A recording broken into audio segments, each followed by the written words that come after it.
네, 정치를 새롭게, 복지를 강하게 사회민주당 대변인 임명희입니다. 윤석열 정부 2024년 세법 개정안에 대한 3인당 입장문을 발표하겠습니다. 국민 등골 빼먹는 1%의 초부자 감세 대신 초부자 증세를 논의합시다.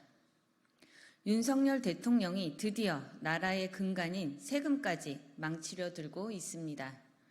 윤 정부의 세법 개정안에 국민들의 분노가 점점 끓어오르고 있습니다. 대통령은 1%의 초부자를 위해 99% 국민에게 사기꾼이 되기로 작정했습니다. 2024년 세법 개정안은 상속 증여세 최고세율을 40%로 인하합니다.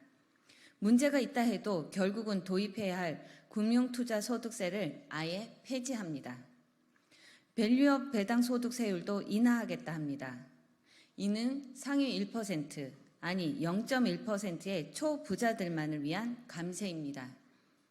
상속세 최고세율 인하 수혜 인원은 2023년 기준으로 1,251명, 0.4%이며 증여세는 0.5%, 금투세는 1%, 배당소득세는 0.1%에게만 적용됩니다. 이런 세제 개편안을 두고 윤 정부는 초부자 감세 정책이 낙수 효과를 유발하여 중산층과 서민층이 이득을 본다고 합니다.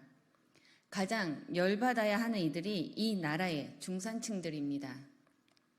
근로소득세 최고세율이 45%인데 상속세 최고세율은 40%로 인하되었습니다.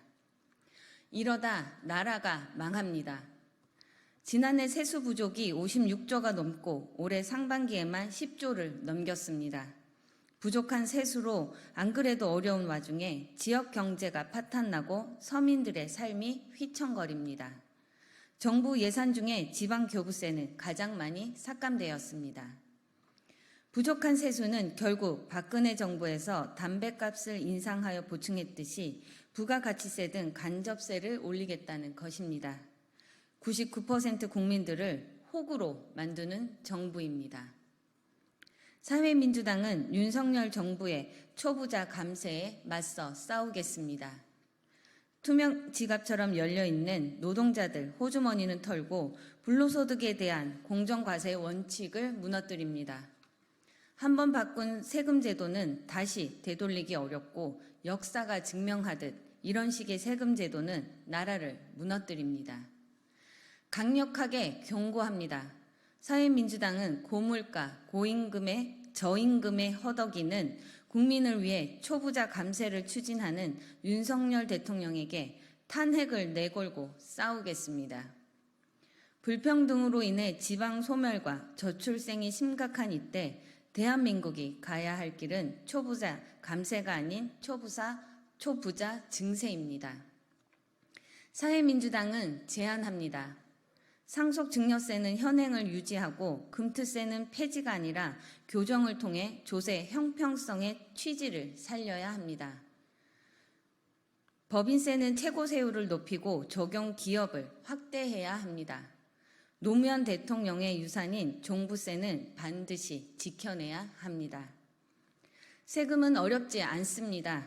열심히 일하고 노력해서 모은 가치는 제대로 보존되고 돈을 낳아 얻은 이익에는 공정과세를 하는 것입니다. 그래야 중산층의 튼튼한 나라가 만들어집니다. 나아가 혁신적 복지국가를 이루기 위한 증세 논의의 방향도 제대로 잡아야 합니다. 1%를 위한 초부자 감세는 막고 초부자 증세를 시작합시다. 윤석열 정부가 무너뜨릴 나라의 근간을 도리어 바로잡을 기회로 만듭시다. 2024년 8월 2일 사회민주당. 감사합니다.